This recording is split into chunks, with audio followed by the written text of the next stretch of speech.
We're talking about simplifying, multiplying, and reducing fractions, right? The hard part is not the multiplying, it's the reducing, right? And so the key, what is the key step whenever you want to reduce a fraction? Remember what it is? That's right, it's a factor. So what's the definition of factor again? What does it mean to factor something? When you factor, you're doing what? That's right, you're writing it as a product. So it depends kind of on what you got. The way you factor 12ab is a lot different than the way you factor 4x plus 6, right? Depends on how many terms you have. Here you'd use primes. Here you'd use the distributive law. You'd write this as your greatest common factor is 2. You write it as 2 times the quantity 2x plus 3. What's wrong with this again? What's wrong with just going 2 times x plus 2 times 3? Isn't that factored? No, it's not factored because it's still written as a addition. You see, it's 2 times x, there's a term, and it's plus 2 times 3. You got the sum of two terms. That's not factored. So this is why you got to use the distributive law. And it's an easy mistake to make, and a lot of people in like Math 90, Math 141, they make that mistake and they get the problem wrong. So you guys know that factor means to write as a product, and you got to use the distributive law here. In Math 80, you'll learn about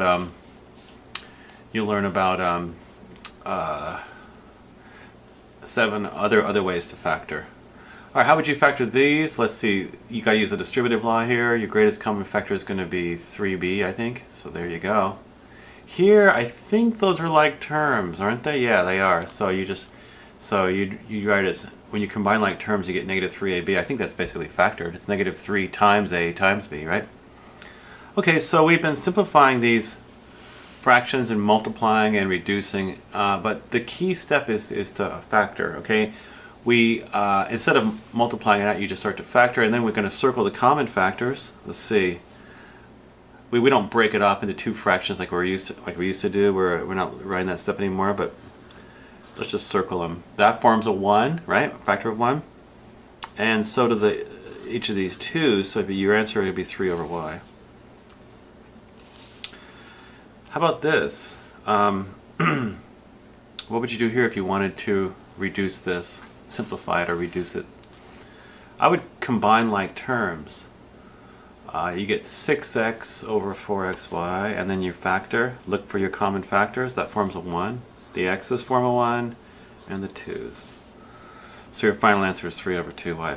You got to look at it this way, because in this homework, problem set 29, there's going to be problems that if you don't look at it this way, you're not going to get the right answer.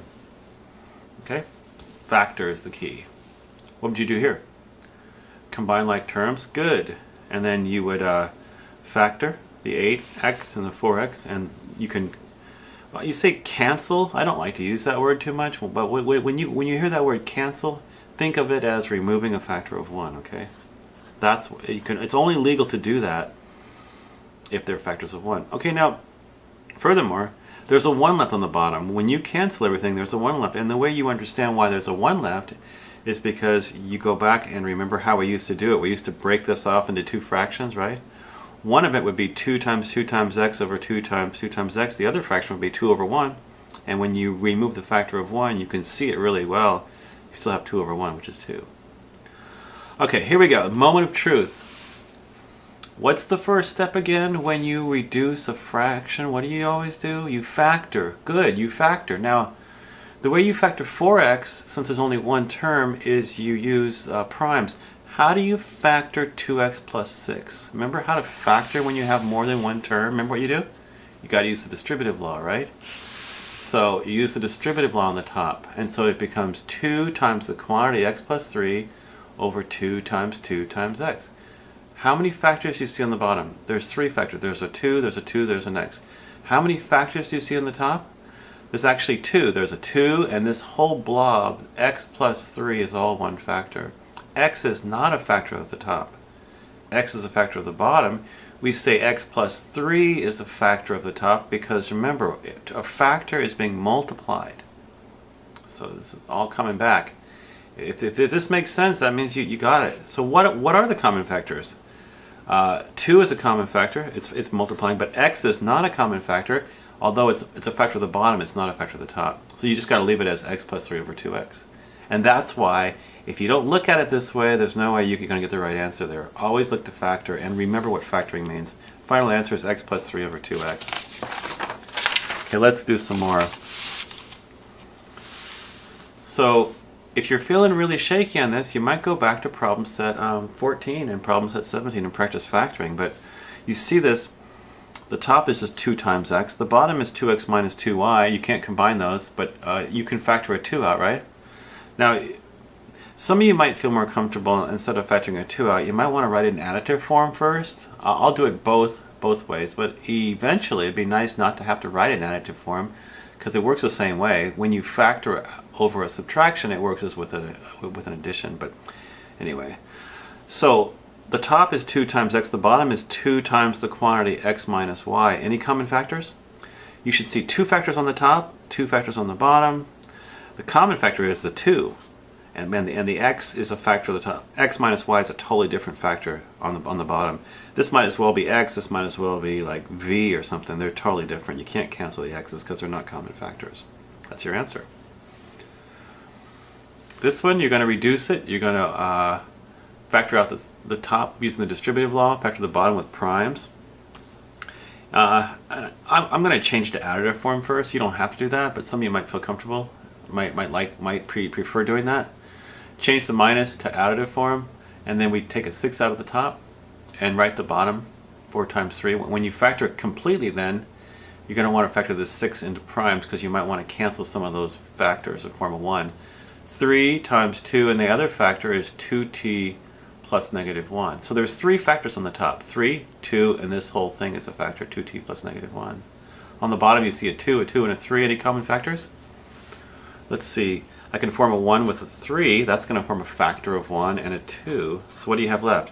You have 2t plus negative 1, which is 2t minus 1 over 2. That's your final answer. Huh. Wow, if you understand that, that means you really got it. Let's do a couple more, then I'll give you some to try. How about that? This one, let's see. This is by the way, this is y times negative 4 on the bottom. So let's factor the bottom as negative 1 times 2 times 2 times y. Let's factor a 2 out of the top and write it in additive form. So it looks like, this is kind of tricky actually. You can cancel a 2, right? You agree to that? So the bottom is going to be negative 2y, the top is 4y plus negative 3. See that negative sign? Remember, you're not supposed to leave it on the bottom.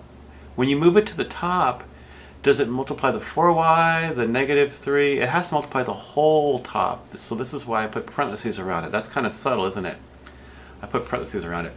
So anyway, so your final answer, if you distribute that negative sign, you could leave it like that, or you could distribute it. You get your final answer should be negative 4y plus 3 over 2y.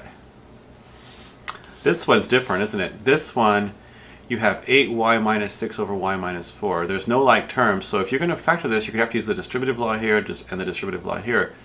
You could take a 2 out of the top, I guess, but there's absolutely nothing you can do to the bottom. It's y minus 4. There's no common factors. So you just got to leave it like that. If you write it as y plus negative 1 times 2 times 2, that's not factored. That's still an additive form, see? So look, you have 2 factors on the top, 1 factor on the bottom. There's no common factors. So this is a situation where you just can't reduce it, and that happens. Okay, let me give you some to try.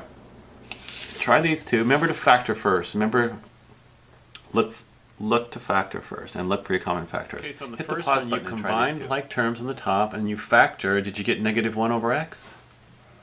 And for the second one, did you combine like terms on the top? And when you factor, and you can cancel, let's see, I can cancel an x, a couple of 2's, you get negative 2 over 1, which is negative 2.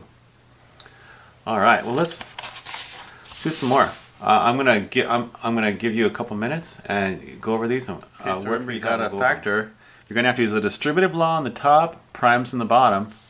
So when you do that, you end up with 2 times the quantity x minus 3 over 2 times x. Any common factors that form a 1? Yeah, the 2's form a 1. Not the x's though, because this is not x. This is actually x minus 3. It's different than x. They're totally different. So you have x minus 3 left on the top and 2x on the bottom. There's your answer. This one's kind of similar. You're going to use the distributive law on the top to factor, because you have more than one term. On the bottom you use primes. How many factors do you see on the top? 2. 2 is a factor. This whole thing is a factor. How many factors do you see in the bottom? 4. Any common factors? Yeah, the 2's are common factors. They form a 1. Final answer? Y minus 3x over 2xy. There you go. This one is actually a multiplication problem on the top. It's not a subtraction. So just factor this into primes. 2 times x times negative 1 times 3 times 2, right? The bottom is just 2 times x.